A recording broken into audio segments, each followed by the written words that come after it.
ان اللہ کان علی کل شیء شہیدا، یقیناً اللہ تعالیٰ ہر چیز پر گواہ ہے۔ اب آئی ہے وہ آیت، اصل میں کانٹے دار آیت جو ہے، جو عورتوں کے حلق سے بہت مشکل سے اترتی ہے، کانٹا بن کر اٹک جاتی ہے۔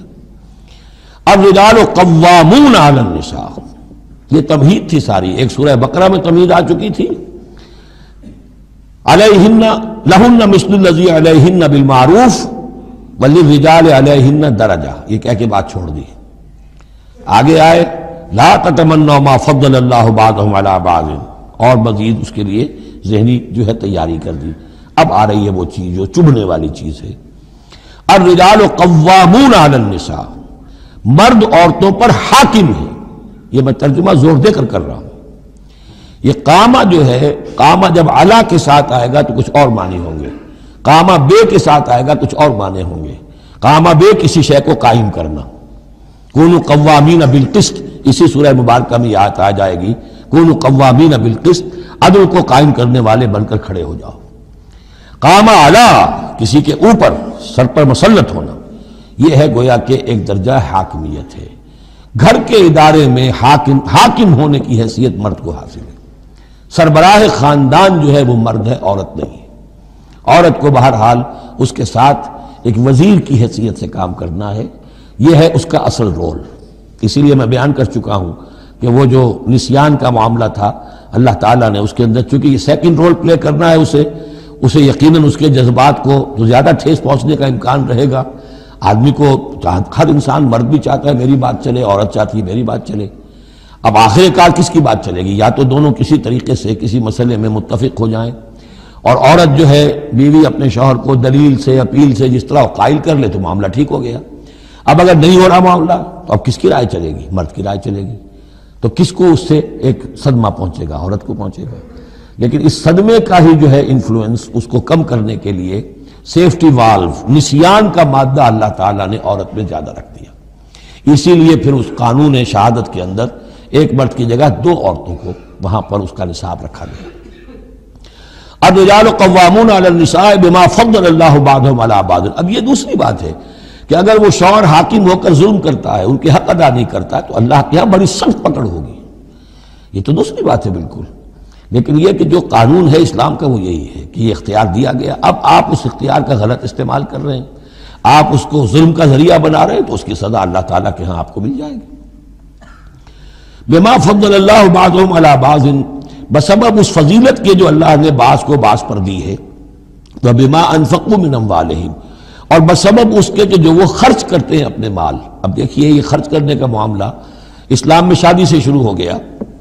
شادی مرد کی بھی ضرورت ہے، عورت کی بھی ضرورت ہے، لیکن مرد مہر دیتا ہے، عورت مہر وصول کرتی ہے۔ تو جو خرچ کرنے والا ہے اب اس کی ایک حیثیت دوسری ہو گئی۔ پھر گھر میں اس کا نان نفقہ پورا جو ہے، اس کا خرچہ، اس کی ذمہ داری، اس کو سپورٹ کرنا شوہر کے اوپر ہے، تو اب وہ مال خرچ کر رہے ہیں۔ بما انفقوا من اموالہم، فالصالحات، تو نیک بیویاں کون ہیں؟ جو کہ ایک یوں سمجھیے قرآن کے نزدیک ایک عورت کا جو اچھا کردار ہونا چاہیے، ایک خاتون خانہ کی جو بہترین روش ہونی چاہیے، وہ یہاں 3 الفاظ میں آئی ہے۔ فالصالحات، نیک بیویاں، قانتات، ایک تو فرما بردار ہوتی ہیں، شوہروں کی فرما بردار۔ حافظات للغیب، غیب میں حفاظت کرنے والیاں، یعنی ظاہر بات ہے کہ مال ہے کسی کا تو گھر میں ہے، وہ تو کام پہ چلا گیا ہے، اب وہ کس کی حفاظت میں ہے؟ بیوی کی حفاظت میں ہے۔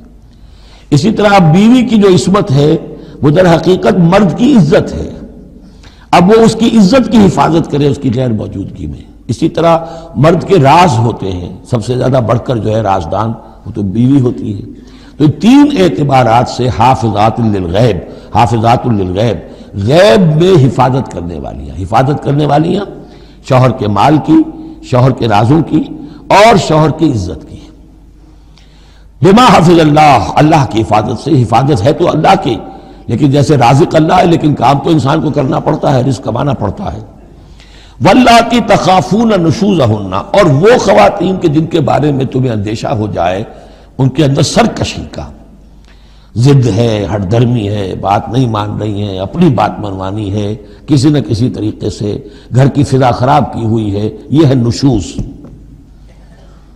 ذہناً تسلیم نہ کرنا کہ میری حیثیت جو ہے وہ بہرحال شوہر کے تابع دار کی ہے۔ اس کو اگر تسلیم نہیں کریں گے تو ظاہر بات ہے فرکشن ہوگی، اور فرکشن جو ہے اس کے نتیجے کے اندر وہ گھر کے اندر جو ہے وہ ایک فساد پیدا ہوگا۔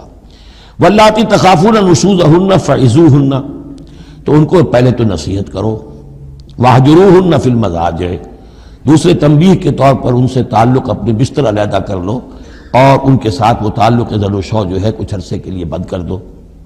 وَاضْرِبُوهُنَّ، اس پر بھی ٹھیک نہ ہو تو انہیں مارنے کی بھی اجازت ہے۔ اس میں حضور نے جو روکا ہے وہ یہ ہے کہ چہرے پر نہ مارا جائے، اور کوئی ایسی مار نہ ہو جس کا مستقل نشان جسم پر پڑے۔ اب یہ چیزیں اللہ کا کلام ہے، اس کے اندر جو ہے کوئی ہمارے لیے کوئی جھجک نہیں ہے، معاشرتی زندگی کو ٹھیک رکھنے کے لیے اس کی ضرورت پیش آئے تو وہ بھی کرنی ہوتی ہے۔ فَإِنْ أَطَعْنَكُمْ، پھر اگر وہ تمہاری اطاعت کریں، فَلَا تَبْغُوا عَلَيْهِنَّ سَبِيلًا، تو اب ان پر خام خواہ کی زیادتی کرنا، پچھلے غصے نکالنا، بار بار جو ہے وہ اپنے غصے کا اظہار کرنا، یہ بھی ٹھیک نہیں ہے۔ ان اللہ کان علیٰ کبیرہ، یقیناً اللہ تعالیٰ بہت بلند ہے، بہت بڑا ہے۔